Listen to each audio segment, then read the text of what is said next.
Arizona Attorney General Mark Brnovich is here.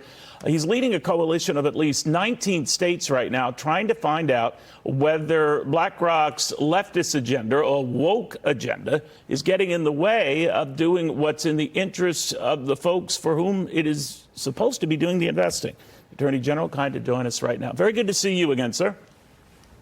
Thank you, Neil. Good to see you, too. What is the issue you have with BlackRock?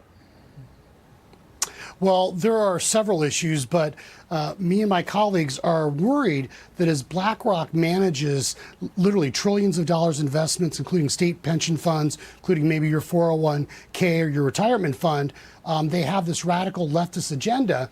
And as an investment company, as the financial managers, their duty and their obligations are to the people whose funds they're managing, not to some green leftist agenda.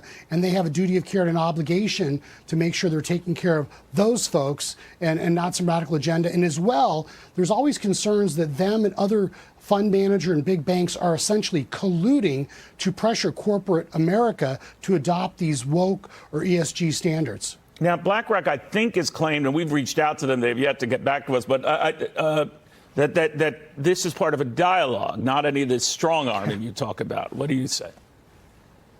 Well, they use the word dialogue, but the reality is that if you look at what they've been doing, they've essentially engaged in hundreds, if not thousands, of dialogues with corporate boards, trying to force them to change the makeup, change the structures, change their policies as it relates to, quote unquote, green energy investments. And so what they are doing is trying to force, companies to not invest in, oil and gas and those types of industries and have the funds move away from those. And as a result of that, and you know this, you're a business guy, when you have less access to capital, it's harder to explore for more oil, drill for new oil, build new refineries. And so they're basically trying to starve industries they don't like, that aren't woke enough or that aren't green enough, into, out of existence for their radical green agenda. Now, you're saying that BlackRock doesn't even share this information. If this is going on and it prioritizing green initiatives at the expense of traditional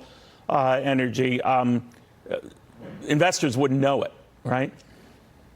Yeah, they wouldn't know it. And not only that, Neil, they have that fiduciary duty to, maximize returns on investments. And so when we talk about green, if it's your 401k or your retirement plan, the only green you care about is getting, the green bucks, your dollars on that investment. You don't care about whether there's more trees or green trees being planted.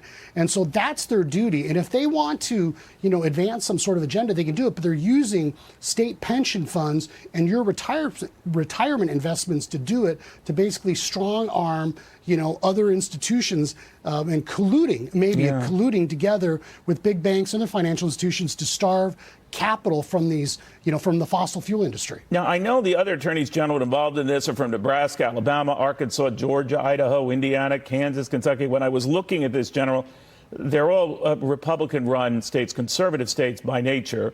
BlackRock has exposure in a lot of big so-called blue states like New York and New Jersey.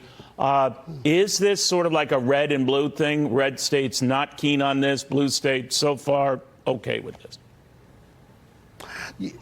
That is unfortunate, but I think what we do know is that, and you look at this big, the bloated, green energy bill that just passed, right. To paraphrase Marx, the Democrats seem to want to let 1,000 cylinders bloom. Okay. And so what they are doing essentially is, when the Soviet Union collapsed, communism didn't die. Those folks just ended up in the environmental movement. Well, we'll keep an eye on it. Attorney General, thank you very much.